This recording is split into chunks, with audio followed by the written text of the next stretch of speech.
नमस्ते मेरे प्यारे बच्चे लोग, आज हम पढ़ाई करेंगे गाइनोशियम के बारे में और आपको बहुत अच्छे से मैं समझाने वाली हूँ क्या है गाइनोशियम, उसमें क्या क्या चीजें होती है, एम्ब्रियो सैक कैसे डेवलप होता है, सारी चीजें आज हम बहुत अच्छे से समझने वाले हैं। तो प्लीज अपना बुक पेन सब कुछ लेके बैठिए और जब आपको नोट्स बनाना है तब साथ साथ में नोट्स बनाते जाइए। बहुत इंटरेस्टिंग होने वाला है वीडियो और गारंटी मेरी ये है कि बहुत अच्छे से समझेगा, बहुत अच्छे से समझ में आने वाला है। चलो let's get started. Gynoecium obviously female reproductive part है, फीमेल रिप्रोडक्टिव पार्ट नहीं, फीमेल रिप्रोडक्टिव ऑर्गन है। ओके बच्चे, बहुत शांति से समझेंगे, स्लो समझेंगे, ठीक है। आप हड़बड़ी मत करो, समझने में हड़बड़ी मत करो। अरे यार बहुत स्लो सिखा रहे, चलो फास्ट कर देते हैं, ठीक है फास्ट करो। वो आप अपने हिसाब से आप अपना स्पीड एडजस्ट कर सकते हो, बट मेरे हिसाब से जब हम कोई चीज को समझ रहे हैं ना, उसे बहुत शांति से समझना चाहिए। एक बार यहाँ पे चला गया तो फिर आप बहुत ही जल्दी उस चीज को सॉल्व कर सकते हो, बट समझ लो शांति से। ओके, फीमेल रिप्रोडक्टिव ऑर्गन है। गाइनोशियम में प्रोड्यूस क्या होता है? फीमेल गैमेट प्रोड्यूस होता है, फीमेल गैमेट। समझा? अब मैं गाइनोशियम ड्रॉ करती हूं।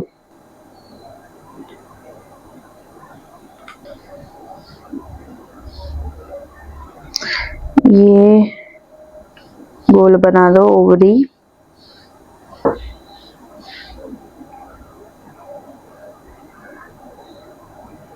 नाम दे देते हैं इन सब का। ये है स्टिग्मा, ऊपर वाला पोर्शन, ठीक है। ये जो पतली सी डंडी है इसे हम स्टाइल कहेंगे, और ये ओवरी है। डन, स्टिग्मा, स्टाइल और ओवरी, SOS याद रखना। अब हमने इतना सीख लिया कि मेल गैमेट्स जो पोलन ग्रेन्स है वो निकलेंगे और गाइनोशियम पे फर्टिलाइजेशन करेंगे। अब देखेंगे कि कैसे फर्टिलाइजेशन करेंगे। तो पोलन ग्रेन्स आए यहां पर, ठीक है। पोलन ग्रेन्स आएंगे, वो इस तरीके से पोलन ट्यूब बनाएंगे। बट अच्छा, एक चीज मैं आपको बताना भूल गई, ठीक है। आपको इतना समझ आया, स्टिग्मा, स्टाइल और ओवरी। अब ये पोलन ग्रेन्स को थोड़ा साइड में रखो और देखो गाइनोशियम का जो ये वाला पार्ट है, पोलन ग्रेन्स में रब कर देती हूँ। कहाँ गया मेरा इरेजर?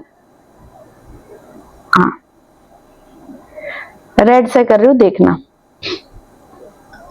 ये स्टिग्मा, स्टाइल, ओवरी, ये तीनों को हम बोलते हैं कार्पल। हम कहेंगे इसे कार्पल और पिस्टिल, ठीक है। कुछ गाइनोशियम में एक कार्पल भी हो सकता है और कुछ में एक से ज्यादा भी हो सकता है, ठीक है। जिसमें एक कार्पल होता है या एक पिस्टिल होता है, वन कार्पल और पिस्टिल, उसे हम कहेंगे मोनोकार्पिलरी, मतलब एक। और जिसमें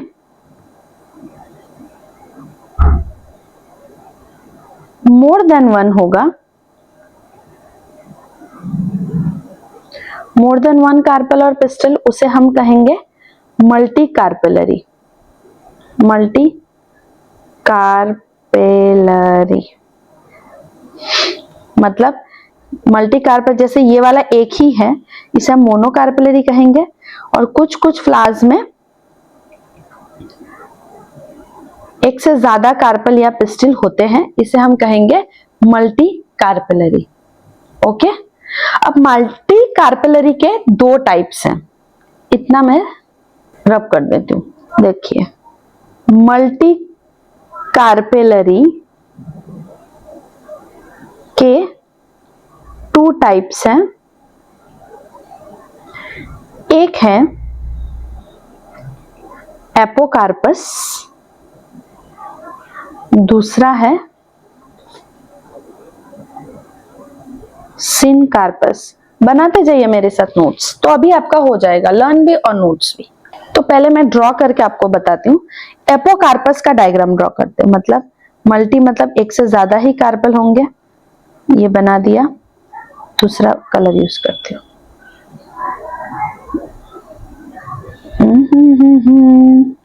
ये हो गए, ये हो गए एपोकार्पस। और सिनकार्पस ड्रॉ करती हूँ।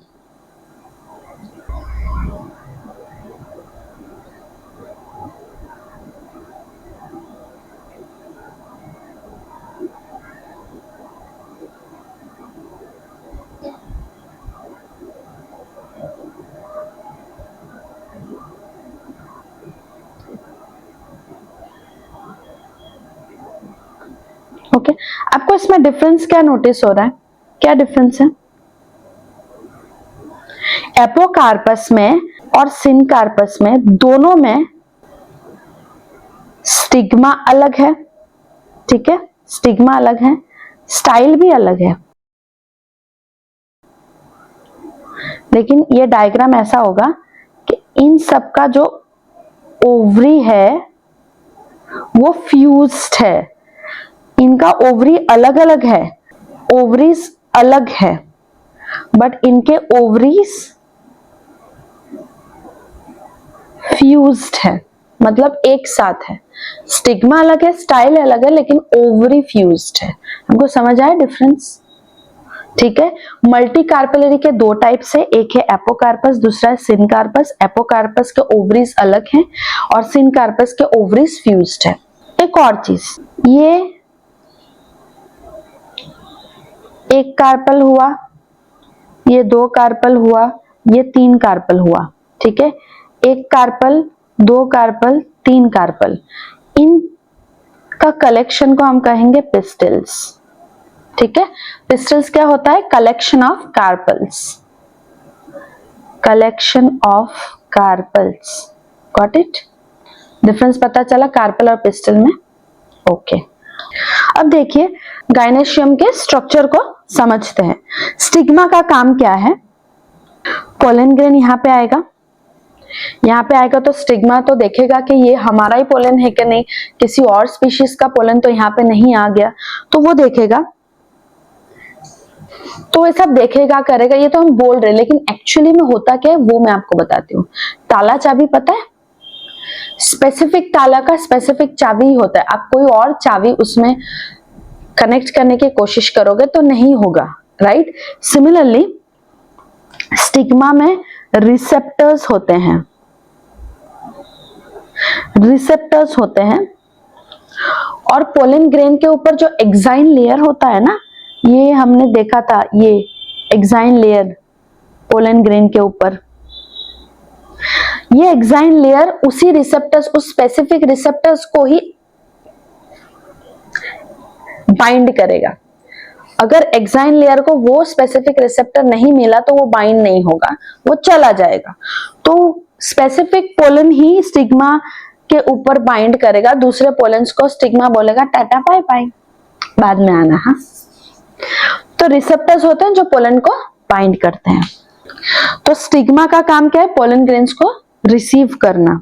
स्टाइल का काम है वो स्टिग्मा को ओवरी से कनेक्ट करता है, और इसके अंदर पोलन ट्यूब भी ग्रो होंगे, उसको भी एक पाथ देता है कि भाई यहां से निकलो, ओवरी यहां पर है।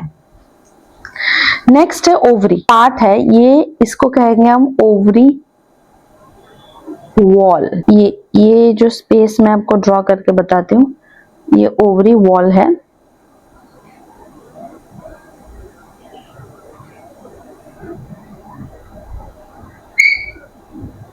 ठीक है, हमने ओवरी वॉल बना दिया। अब ये बीच वाला जो स्पेस है व्हाइट, ये वाला स्पेस, ये बीच वाले स्पेस को हम कहेंगे लोक्यूल।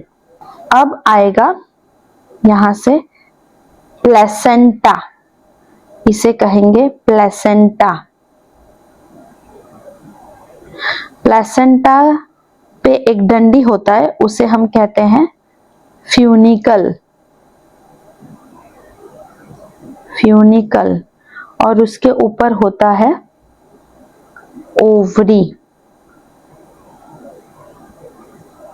सॉरी उसके ऊपर होगा ओव्यूल। अब यहाँ पे तो मैंने एक ही फ्यूनिकल और एक ही ओव्यूल बनाया है, वैसे और भी ओव्यूल्स होते हैं, ठीक है। जैसे मैंगो में एक ही ओव्यूल होता है, क्योंकि मैंगो जो हम खाते हैं वो तो ओवरी है ना, ओवरी है, तो उसमें एक ही सीड होता है, इसलिए एक ही ओव्यूल होता है। अगर वाटरमेलन में, पपाया में बहुत सारे सीड्स होते हैं, इसलिए बहुत सारे ओवरीज होते हैं। मतलब यहाँ पे आप प्लेसेंटा से ये वाला बना दिया, ऐसे बना दिया, ऐसे बना दिया, ठीक है, इस तरीके से। लोक्यूल का काम है कि वो ओव्यूल को प्रोटेक्शन देता है। फ्यूनिकल का काम है ये ओव्यूल को प्लेसेंटा के साथ कनेक्ट करता है। दिख रहा है हमें? हाँ दिख रहा है। ये ओव्यूल को प्लेसेंटा के साथ कनेक्ट करता है और जो भी नेसेसरी न्यूट्रिएंट्स है वो ओव्यूल को देता रहता है प्लेसेंटा से। प्लेसेंटा का काम है, चलो लोक्यूल का काम लिख लेते हैं, प्रोटेक्शन टू ओव्यूल। फ्यूनिकल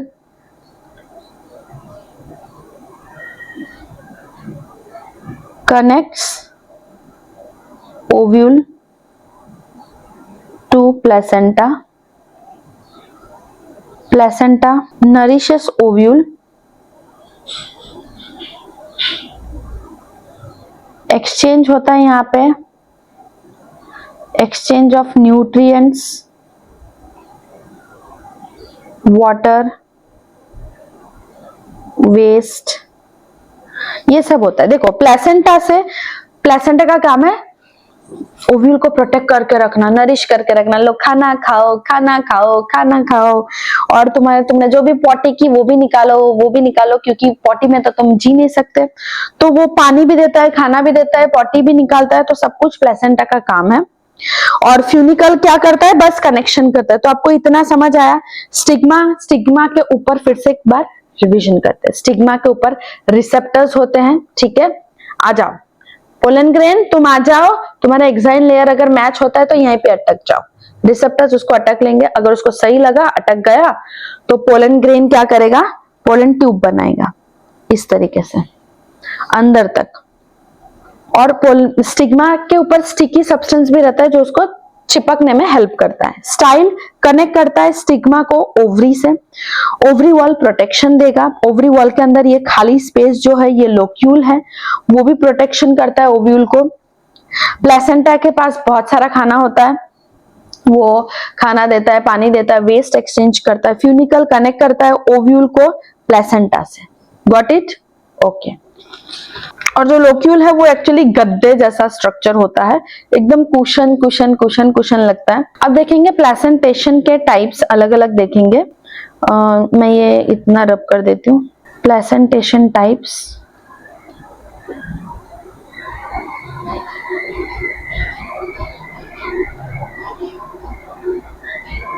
एक होता है मार्जिनल प्लेसेंटेशन,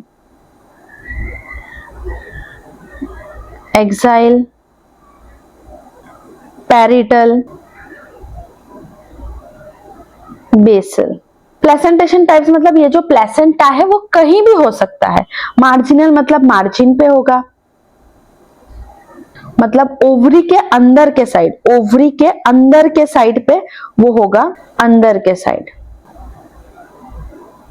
एक्साइल मतलब सेंट्रल एक्सिस पे होता है। मैं समझाती हूँ कैसे मार्जिनल प्लेसेंटेशन में। अभी रुको बताती हूँ। कुछ ऐसे टाइप का स्ट्रक्चर होगा,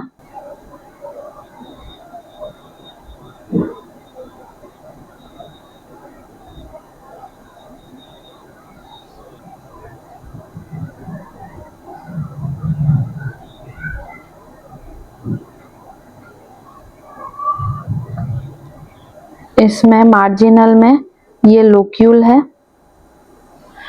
ये ओव्यूल है और ये प्लेसेंटा है।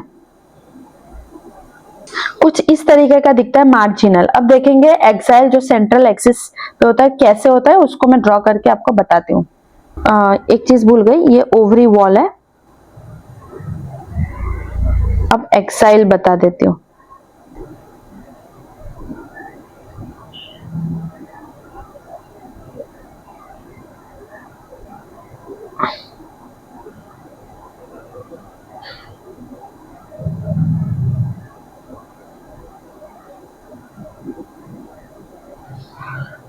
ये ओव्यूल है। अब यहाँ पे मार्किंग्स कर लेते हैं। देखो ये ओवरी वॉल,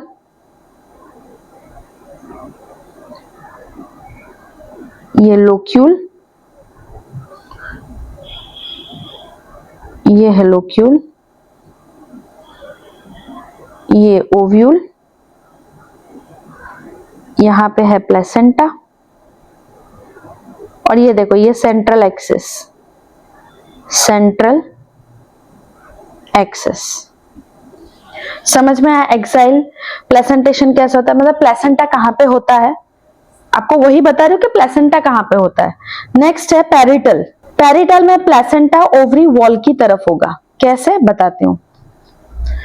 ये एक्साइल है, ये मार्जिनल है, 3 गोल करो ऐसे, टिडिंग टिडिंग। ये ओव्यूल है हमारा, ये लोक्यूल है, कलर कर देते हैं इसे फटाफट, ठीक है। और प्लेसेंटा तो आपको समझ आ ही गया होगा। अब हम नेमिंग्स कर लेते हैं। ये ओवरी वॉल, ये लोक्यूल, ओव्यूल, और प्लेसेंटा ओवरी वॉल की तरफ है प्लेसेंटा। देखा तो प्लेसेंटा कैसे अलग अलग होता है।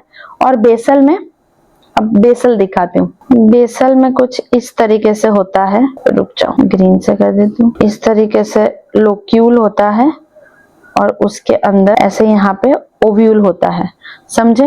ये ओवरी वॉल है, ओवरी वॉल, ये लोक्यूल है और ये वाला ओव्यूल है, समझे। इस तरीके के प्लेसेंटेशंस होते हैं, मैंने आपको बता दिया। अब नेक्स्ट, अब मैंने आपको ये भी बता दिया कि एक ओव्यूल के अंदर एक या एक से ज्यादा ओव्यूल्स हो सकते हैं। जैसे कि मैंगो में एक ही सीड होता है तो उसके अंदर एक ही ओव्यूल है। वाटरमेलन में बहुत सारे सीड्स होते हैं और पपाया में बहुत सारे सीड्स होते हैं तो उसके अंदर बहुत सारे ओव्यूल्स है। अब हम स्ट्रक्चर ऑफ मेगास्पोरेंजियम करेंगे। चलो पहले स्ट्रक्चर बनाती हूँ और फिर आपको बताती हूँ। मेगास्पोरेंजियम क्या है। मेगास्पोरेंजियम को हम ओव्यूल भी कहते हैं। अब पहले तो हमने क्या देखा था, पूरा ओवरी का स्ट्रक्चर। अब हम ओव्यूल, छोटे से ओव्यूल का स्ट्रक्चर देखेंगे जिसको हम मेगास्पोरेंजियम भी कहते हैं। तो चलो मैं बना देती हूँ। सबसे पहले आप बनाओगे एक गोल सा स्ट्रक्चर, ये एम्ब्रियो सैक। रुको थोड़ा नीचे बनाती हूँ। इसके ऊपर एक लेयर आएगा न्यूसेलस का, उसके ऊपर आएगा इनर इंटीग्यूमेंट वाला लेयर, इसके ऊपर आउटर इंटीग्यूमेंट। सिमिलरली यहाँ पे भी ऐसा ही है, आउटर इंटीग्यूमेंट वाला लेयर बन गया, बन गया। मैं आपको बताती हूँ कौन सी चीज क्या है। अंदर वाला जो गोल बनाया है वो है हमारा एम्ब्रियो सैक। उसके ऊपर वाला पोर्शन, वो जिसमें ढका हुआ है, वो है न्यूसेलस। न्यूसेलस स्पेलिंग गलत हो गई, रुको रब करती हूँ। न्यूसेलस, ये जो पार्ट है ये है अंदर वाला ग्रीन इनर इंटेग्यूमेंट। उसके ऊपर वाला ग्रीन ऊपर है तो आउटर इंटेग्यूमेंट, ठीक है। इस तरफ से भी ये इस तरफ से भी इनर इंटीग्यूमेंट है। ये है फ्यूनिकल, ये है फ्यूनिकल, और यहाँ पे है हाइलम। हाइलम मैं कहाँ लिखूं, पतले हैंडराइटिंग में लिख देती हूँ, हाइलम। ये जो स्पेस है, देखो ध्यान से देखना। अब ध्यान से सुनना। आपने डायग्राम बना लिया मेरे साथ, अब ध्यान से देखना। ये जो स्पेस है बेटा, ये जो स्पेस है, समझे, इसे हम कहेंगे माइक्रोपाइल, ओके। और डायरेक्ट इसके ऑपोजिट वाला जो एंड है वो है चला जा, चला जा। बट तुमको चले नहीं जाना है, तुमको देखना है, ओके। हमने डायग्राम बना दिया है, ओके। अब एक एक चीज देखेंगे।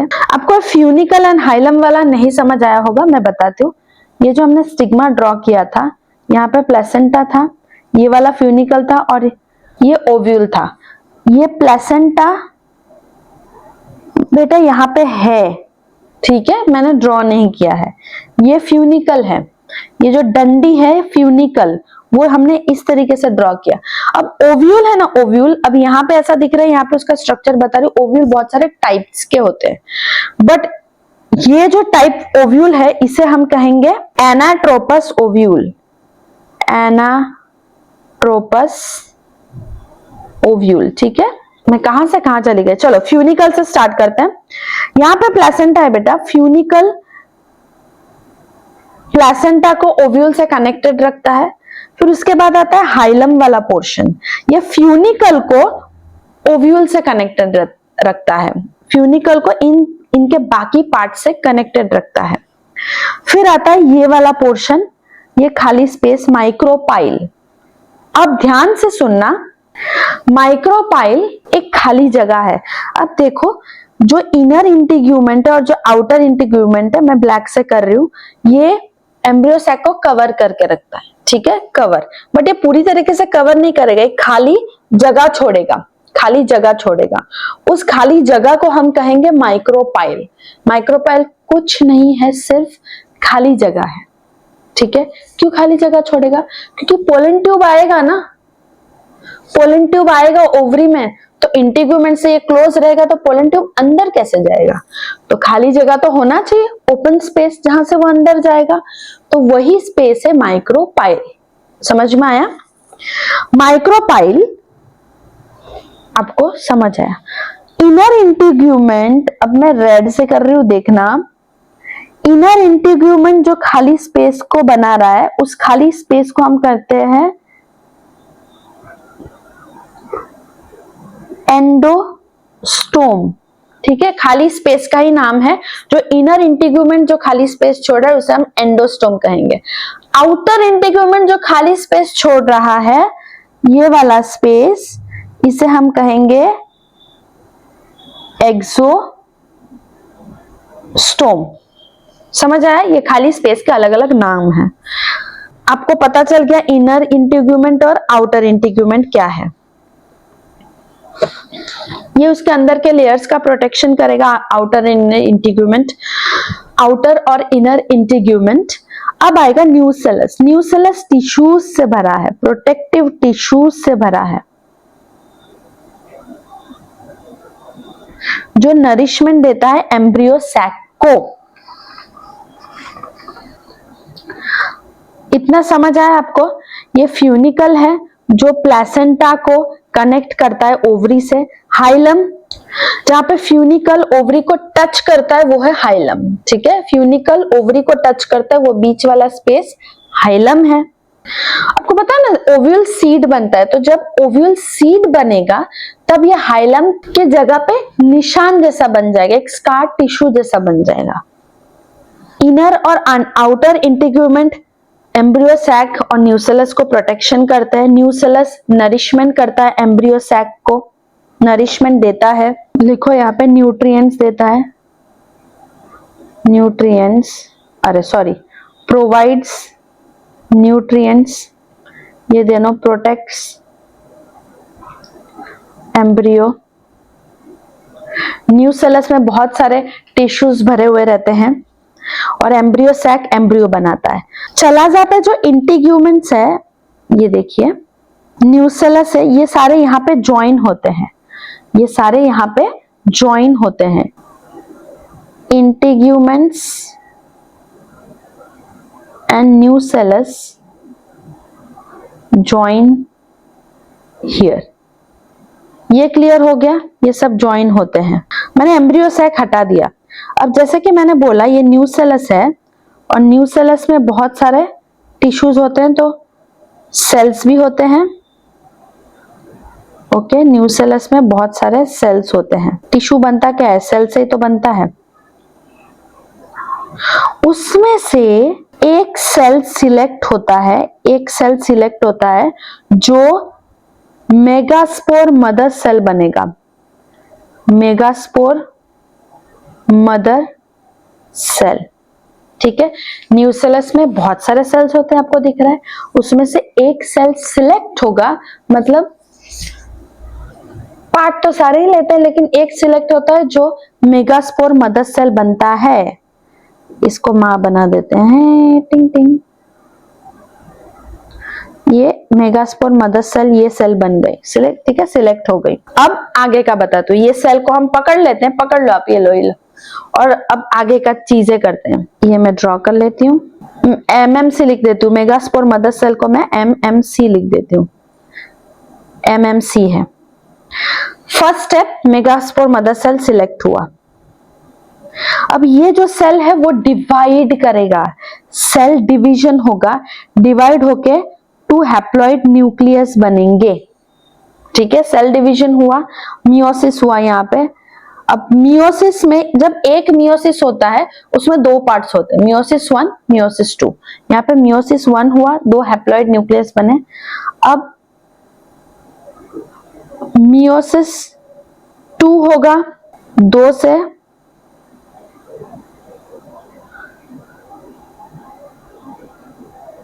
4 हैप्लॉइड न्यूक्लियस बनेंगे, ओके। अब इन 4 हैप्लॉइड न्यूक्लियस में से बेचारे ये 3 न्यूक्लियस, टंग टंग टंग, ये होंगे डीजेनरेट, कुछ काम के नहीं है, कुछ काम के नहीं है। ये 4 में से ये 3 कुछ भी काम के नहीं है, मर जाएंगे। बचेगा एक न्यूक्लियस। कितना बचेगा? इतने सारों में से एक, तो एक मेगास्पोर मदर सेल बनता है, उसमें मियोसिस होके जो 4 बनते हैं उसमें से भी एक बचता है बेचारी। अब होगा यहाँ पे माइटोसिस, बट मैं ये एक न्यूक्लियस को यहाँ पे ड्रॉ कर लेती हूँ। अब होंगे 3 माइटोसिस। कितने? 3 माइटोसिस होंगे। मियोसिस कितने हुए? ये दोनों मिलाकर मियोसिस तो एक ही हुआ बेटा, मियोसिस एक ही हुआ, 1 मियोसिस, ठीक है। उसके 2 पार्ट्स है, लेकिन माइटोसिस कितने होंगे? 3। माइटोसिस 1 में क्या होगा? एक न्यूक्लियस डिवाइड होके 2 बनेंगे, 2 डिवाइड होके 4 बनेंगे। अच्छा, 2 में ये यहाँ पे 4 बने, उसके वजह से यहाँ पे माइटोसिस 2 हुआ, इसलिए तो 4 बने। फिर माइटोसिस 3 होगा, मैं अच्छे से लिखती हूँ। यहाँ पे क्या हुआ? माइटोसिस, शॉर्ट में लिखती हूँ 2, यहाँ पे होगा माइटोसिस 3। माइटोसिस 3 होके 4 न्यूक्लियस 8 बनेंगे, 1 2 3 4 5 6 7 8, ठीक है। 3 माइटोसिस हो गए, क्लियर है। अब सेल्स का अरेंजमेंट होगा, सेल अरेंजमेंट, मतलब ये कैसे भी पड़े, इनको सजाना तो पड़ेगा ना। यहां देखो, सेल अरेंजमेंट, 3 सेल्स यहां जाएंगे, 3 नीचे जाएंगे और 2 बीच में रहेंगे।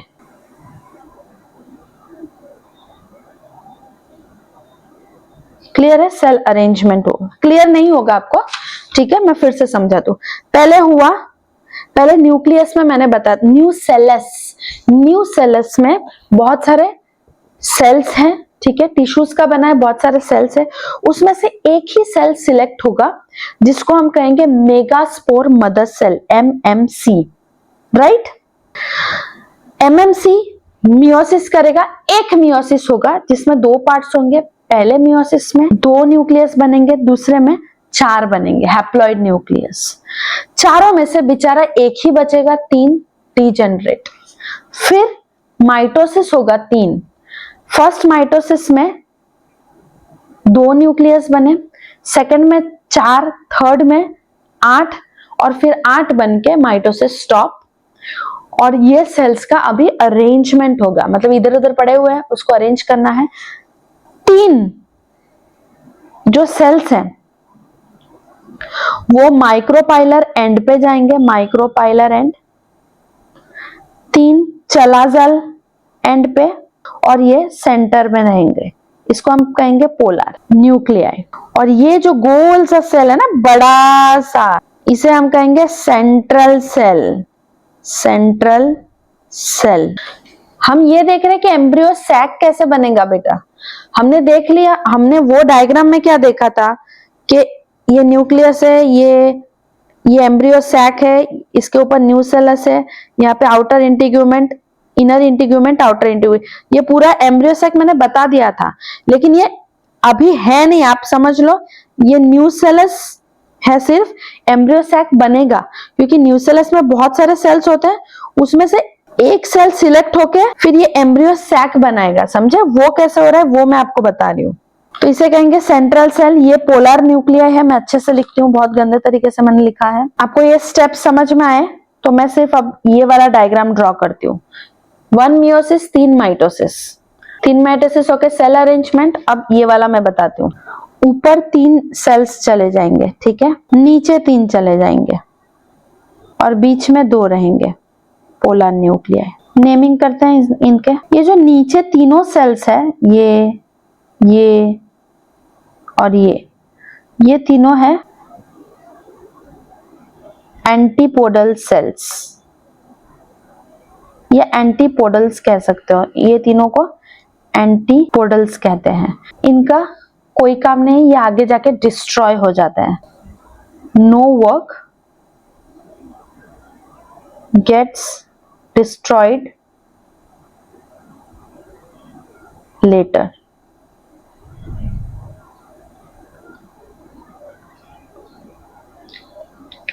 अब सबसे पहले तो ये जो अब हमने स्ट्रक्चर बनाया, इसे हम कहेंगे embryo sac. Embryo sac, got it? अब ये स्ट्रक्चर को हम एम्ब्रियो सैक कह सकते हैं। ये जो बड़ा वाला सेल है, सबसे बड़ा वाला, मैं ग्रीन से ड्रॉ कर रही हूं, जिसके अंदर ये छोटे छोटे सेल्स हैं, इसे हम कहेंगे सेंट्रल सेल। Central cell. ये बाई न्यूक्लिएटेड है, इसके अंदर ये 2 न्यूक्लियस जो बीच में है, ये बाई न्यूक्लिएटेड है, और ये लार्ज सेल है। अब ध्यान से देखना, जो ये बीच वाला सेल है ना, ये है तुम्हारा egg cell, cell, main heroine, ठीक है। ये बीच वाला सेल को एग सेल बोलते हैं, और ये दोनों साइड्स में जो सेल्स है, इन्हें हम कहते हैं साइनर्जिड्स। इनके ऊपर ऐसे उंगलियों जैसे स्ट्रक्चर्स होते हैं, साइनर्जिड्स के ऊपर खाली साइनर्जिड्स के ऊपर उंगलियों जैसे स्ट्रक्चर्स होते हैं।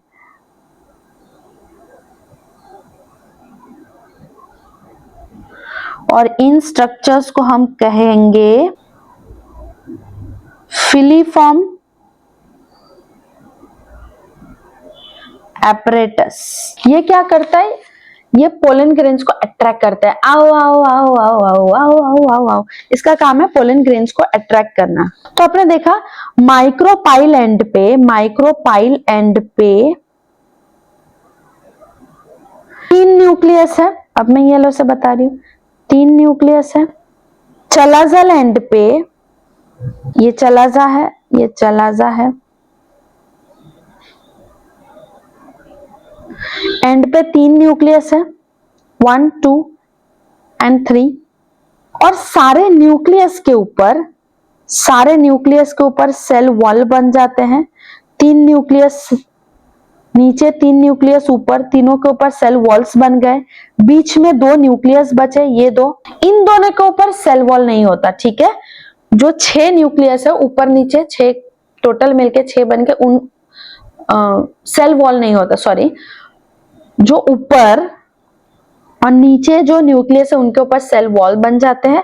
बीच में जो 2 न्यूक्लियस बच गए उनके ऊपर सेल वॉल्स नहीं बनते। और इतने सारे 8 न्यूक्लियस एक ही सेल के अंदर है, ठीक है।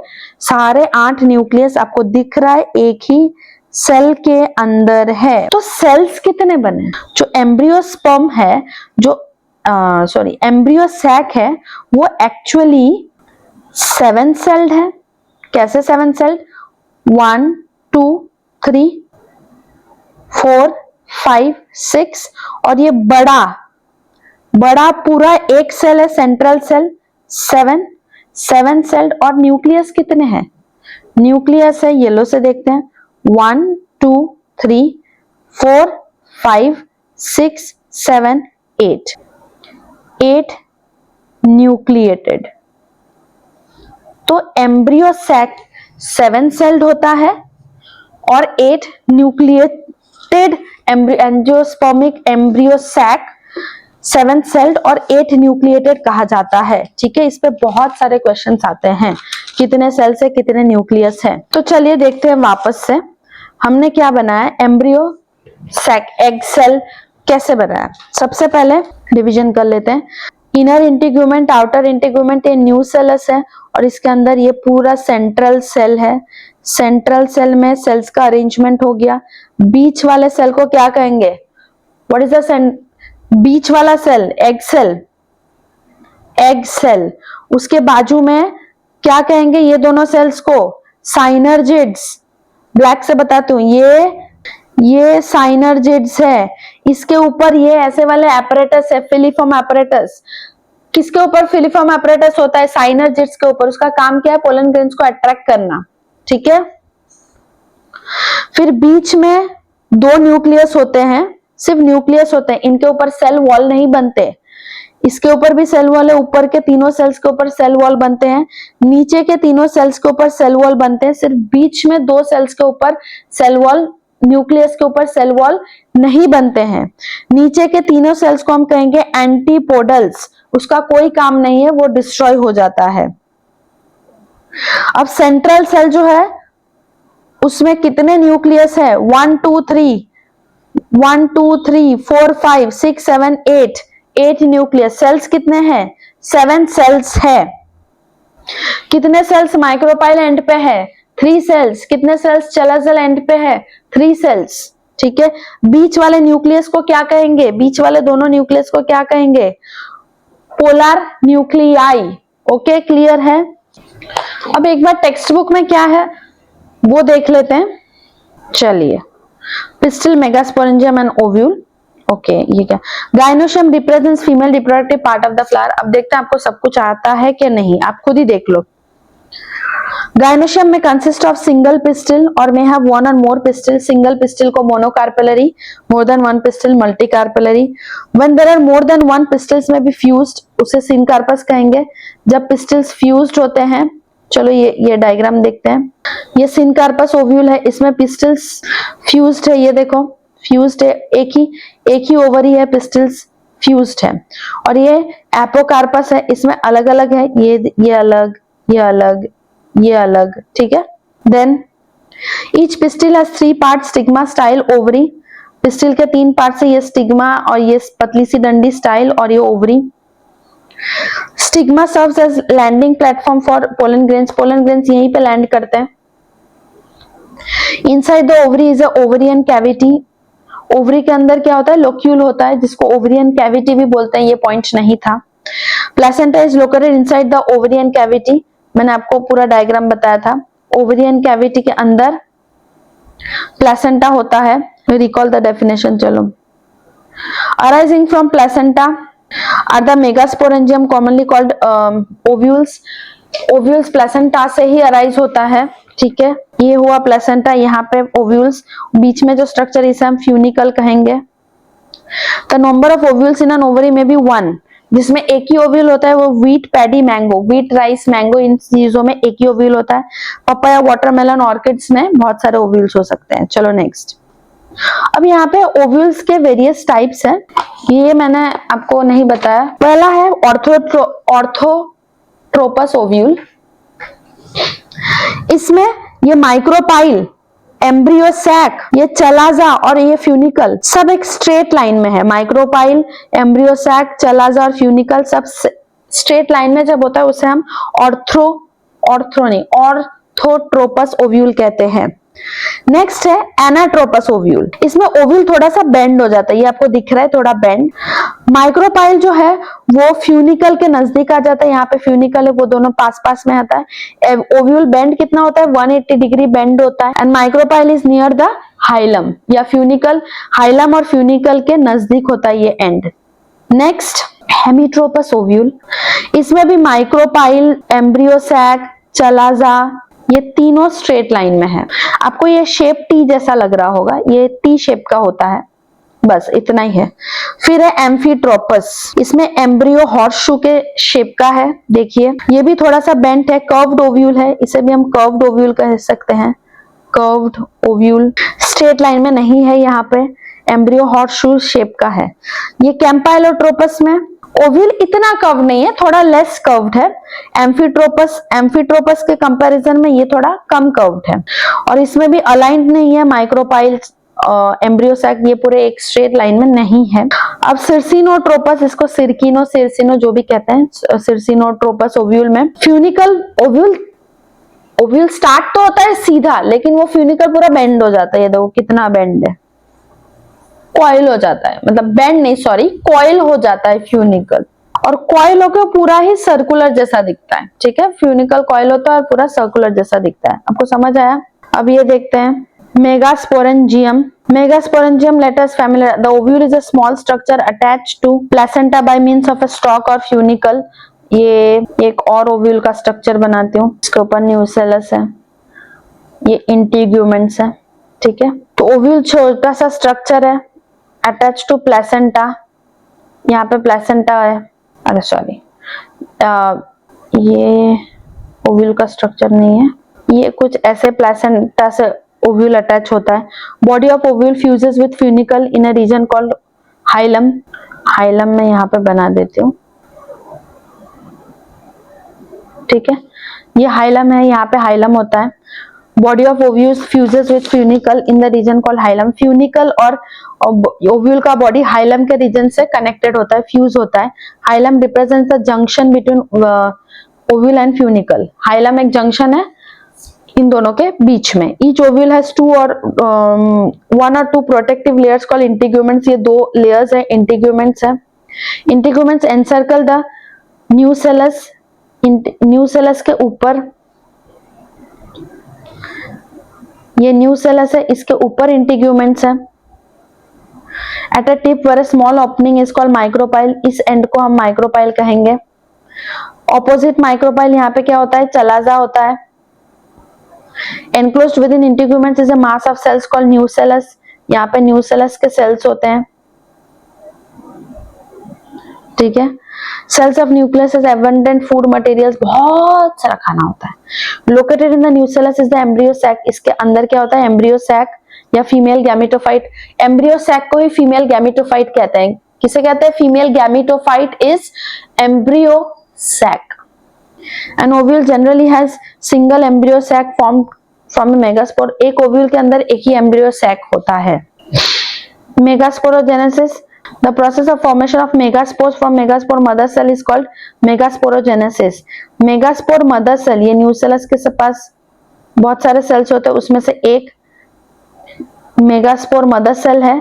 उसे मेगास्पोर्स जो बनता है, उसे हम, उस प्रोसेस को हम कहेंगे megasporogenesis. Ovule generally differentiate a single megaspore mother cell at the micropylar end of the nucleus. एक चीज मैंने बताया कि नहीं, पता नहीं, फिर से बता देती हूँ। जो मेगास्पोर मदर सेल होगा ना, न्यूसेलस में बहुत सारे सेल्स होते हैं, मैंने आपको बताया था, बहुत सारे सेल्स होते हैं।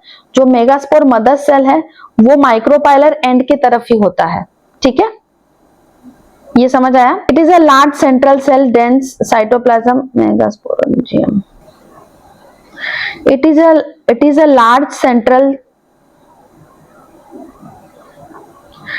cell containing dense cytoplasm and prominent nucleus.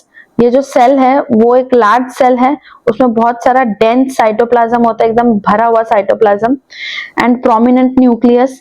MMC undergoes meiotic division. हाँ, मियोसिस कितना होता है, 1 मियोसिस। माइटोसिस कितना होता है, 3 mitosis. Mitosis results in production of 4 megaspores.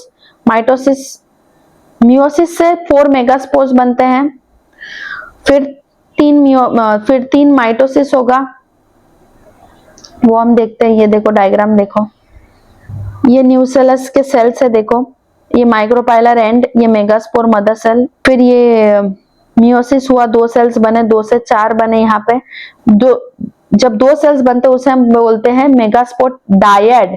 4 sales बनते हैं मेगास्पोर टेट्राड। फिर सेल्स के ऊपर सेल वॉल बन जाते हैं। सिर्फ पोलर न्यूक्लियर के ऊपर सेल वॉल नहीं बनते, ऊपर और नीचे सेल वॉल्स बन जाते हैं। यहाँ पे एंटीबॉडल्स यहाँ पे दिया है, ठीक है। मैंने कहा था ना ओवरी ऐसे रोटेट होता रहता है, तो एंटीबॉडल्स ऊपर आ गए, साइनर्जिड्स नीचे आ गए, बस इतना ही है, ऊपर नीचे होते रहते हैं। ये बीच वाला है एग सेल, ये साइनर्जिड्स। आपको फिलीफॉर्म apparatus दिखा है, ऐसे स्ट्रक्चर्स हैंड्स वाले, ये पोलन ग्रेन्स को अट्रैक्ट करता है, ठीक है। यहाँ पे पहले सेल अरेंजमेंट होता है, फिर ये लास्ट ये स्ट्रक्चर होता है। चलो नेक्स्ट देखते हैं। इन majority of flowering plants megaspores is functional while other 3 degenerate. मैंने आपको कहा था एक ही स्पोर फंक्शनल होता है, काम का है, बाकी 3 डीजेनरेट होते हैं। Only functional megaspore develops into embryo sac. एक ही सेल फंक्शनल है, बाकी 3 डीजेनरेट होता है और यही बनेगा embryo sac. Embryo sac.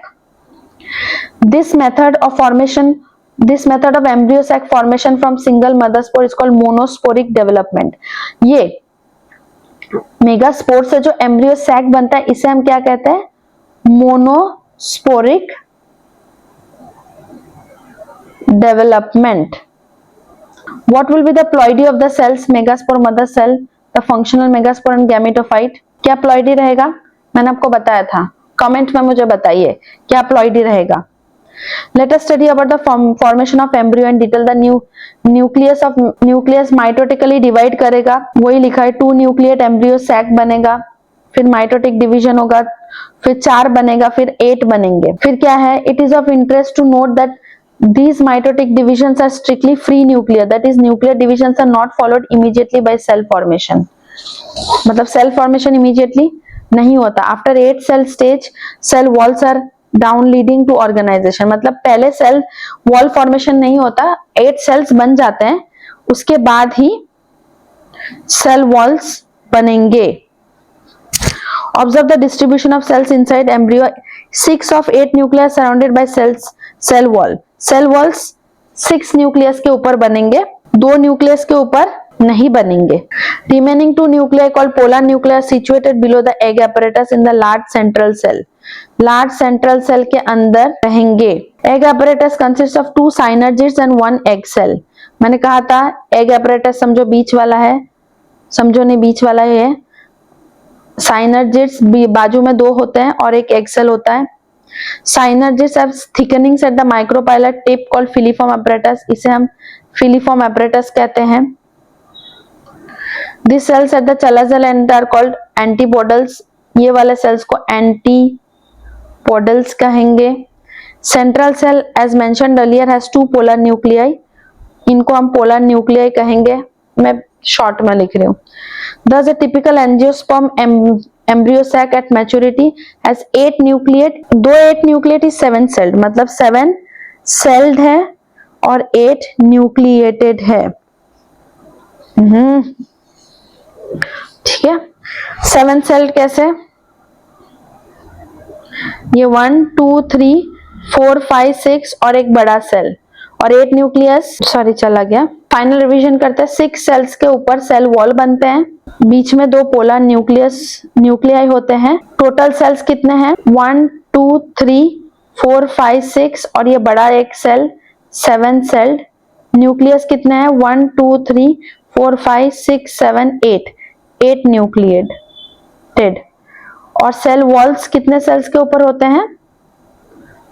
6 sales के ऊपर। डन। ठीक है, आज के लिए इतना ही। अगर आपको समझ आए बहुत अच्छे से शांति से तो प्लीज मेरे चैनल को लाइक शेयर एंड सब्सक्राइब कर दो और हम मिलेंगे अब नेक्स्ट वीडियो में। तब तक के लिए प्लीज इतना आप अपने दिमाग में डाल दो, प्रैक्टिस कर दो, क्वेश्चन सॉल्व कर दो इसके। ठीक है, अगर आपको क्वेश्चंस चाहिए इस रिलेटेड आपको आ ही जाएगा, टेक्स्ट बुक पढ़ो और अपने खुद के नोट्स बनाओ। ठीक है, नोट्स हम यहाँ से देंगे लेकिन खुद के नोट्स बनाना बहुत जरूरी है क्योंकि वो आपके नोट्स है, आपके हैंडराइटिंग में, आपके ब्रेन के हिसाब से आपने उसको सजाया है तो वो आपको बहुत अच्छे से समझ आएगा। ठीक है, और प्लीज मेरे चैनल को सब्सक्राइब करिए और मैं बहुत कोशिश कर रही हूँ आपको बहुत अच्छे से समझाने की, शांति से समझाने की। तो अगर अच्छा लगे तो प्लीज कर देना इतना मेरे लिए। चलो बाय।